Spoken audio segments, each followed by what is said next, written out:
Hello guys, welcome to my channel. ఇంకా నా ఛానల్ని ఎవరైనా సబ్స్క్రైబ్ చేసుకోకపోతే సబ్స్క్రైబ్ చేసుకోండి. ఈరోజు స్పెషల్ రెసిపీ చికెన్ ఫ్రై. మీరు ఎప్పుడు రొటీన్గా తినే చికెన్ ఫ్రై బోర్ కొడితే ఒకసారి ఈ చికెన్ ఫ్రైని ట్రై చేయండి. చాలా టేస్టీగా ఉంటుంది. ఈ రెసిపీ చేయటం కూడా చాలా సింపుల్. వంట రాని వాళ్ళు కూడా ఈజీగా చేసేస్తారు. నేను ఇక్కడ 1 kg చికెన్ని తీసుకుంటున్నాను. చికెన్ని మీడియం సైజ్ ముక్కలుగా కట్ చేసుకోవాలి. కొంచెం పెద్దవైనా మరీ చిన్న పీసెస్ అయినా చికెన్ ఫ్రైకి పర్ఫెక్ట్గా ఉండవు. ఇప్పుడు చికెన్ని నీట్గా క్లీన్ చేసుకోండి. చికెన్లో కొద్దిగా సాల్ట్ వేసుకొని క్లీన్ చేసుకోండి, నీచు వాసన ఉండదు. క్లీన్ చేసుకున్న చికెన్ని ఒక మిక్సింగ్ బౌల్లోకి వేసుకోండి. ఇప్పుడు అందులోనే అల్లం వెల్లుల్లి పేస్ట్ వేసుకోండి.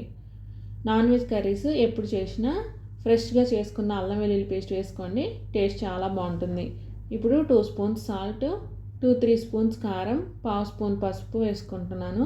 ఉప్పు కారం మీ టేస్ట్ని బట్టి వేసుకోండి. ఇప్పుడు అంతా కలిసేలా కలుపుకొని చికెన్ని 1 అవర్ ఫ్రిడ్జ్లో పెట్టుకోండి. ఫ్రిడ్జ్లో పెట్టుకోవటం వలన చికెన్కి ఉప్పు కారం బాగా పడతాయి అండ్ చికెన్ ఫ్రై టేస్ట్ బాగుంటుంది. 1 అవర్ తర్వాత స్టవ్ ఆన్ చేసి ప్యాన్ పెట్టుకొని ఆయిల్ వేసుకోండి. చికెన్ ఫ్రైకి కొంచెం ఆయిల్ ఎక్కువే పడుతుంది. 3-4 టేబుల్ స్పూన్స్ వరకు ఆయిల్ వేసుకోండి. ఆయిల్ హీట్ అయిన తర్వాత మ్యారినేట్ చేసుకున్న చికెన్ని వేసుకోవాలి. ఫ్లేమ్ని మీడియంలో పెట్టుకొని చికెన్ పీసెస్ని ఫ్రై చేసుకోవాలి. చికెన్ ఉడికేటప్పుడు వాటర్ రిలీజ్ అవుతాయి కదా, ఆ వాటర్ అంతా డ్రై అయ్యే వరకు చికెన్ని ఫ్రై చేసుకోవాలి. మరీ ఓవర్ ఫ్రై చేయకండి. ఓవర్ ఫ్రై అయిందనుకోండి చికెన్ పీసెస్ గట్టిగా అయిపోతాయి, టేస్ట్ మారిపోతుంది. సో చూసుకుంటూ ఫ్రై చేసుకోండి. ప్యాన్ పైన మూత పెట్టుకొని చికెన్ని ఉడికించుకోవాలి. మధ్య మధ్యలో చికెన్ని కలుపుకుంటూ ఉడికించుకోండి, లేదంటే అడుగు మాడిపోతుంది. చికెన్ ముక్కలు 70-80% ఉడికితే సరిపోతుంది. మరీ డార్క్ కలర్ వచ్చేంతవరకు ఫ్రై చేయకండి. ఇప్పుడు ఇందులో కొద్దిగా కరివేపాకు వేసుకుని, కరివేపాకు వేయటం వలన చికెన్కి మంచి ఫ్లేవర్ వస్తుంది, అలానే చాలా టేస్టీగా ఉంటుంది. చికెన్ చూసారా మంచిగా ఉడికిపోయింది. ఇప్పుడు ఈ చికెన్ ముక్కల్ని తీసుకొని వేరొక గిన్నెలోకి వేసుకోండి.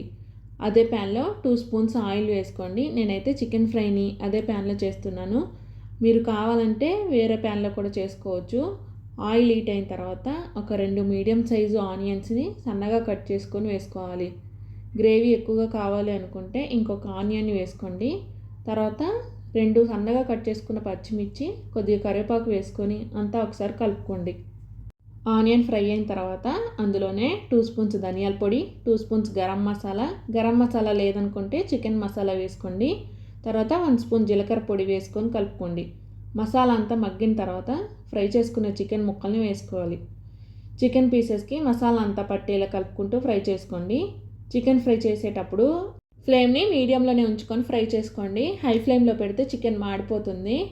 చికెన్ ఫ్రై చేసేటప్పుడు గిన్నె అడుగంటుతుంది కదా, దాన్ని కూడా గరిటతో కలుపుకోండి. అలాగే ఉంచితే అడుగు మాడిపోయి చికెన్ టేస్ట్ మారిపోతుంది.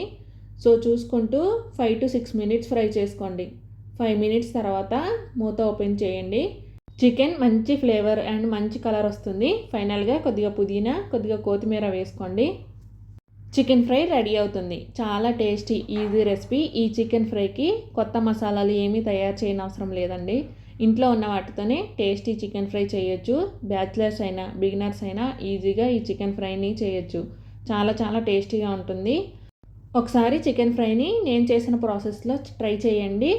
ట్రై చేశాక ఎలా వచ్చిందో కామెంట్ చేయండి. మళ్ళీ మళ్ళీ ఇలాగే చేసుకుంటారు. నా వీడియో నచ్చితే లైక్ చేయండి, షేర్ చేయండి, సబ్స్క్రైబ్ చేసుకోండి. బాయ్.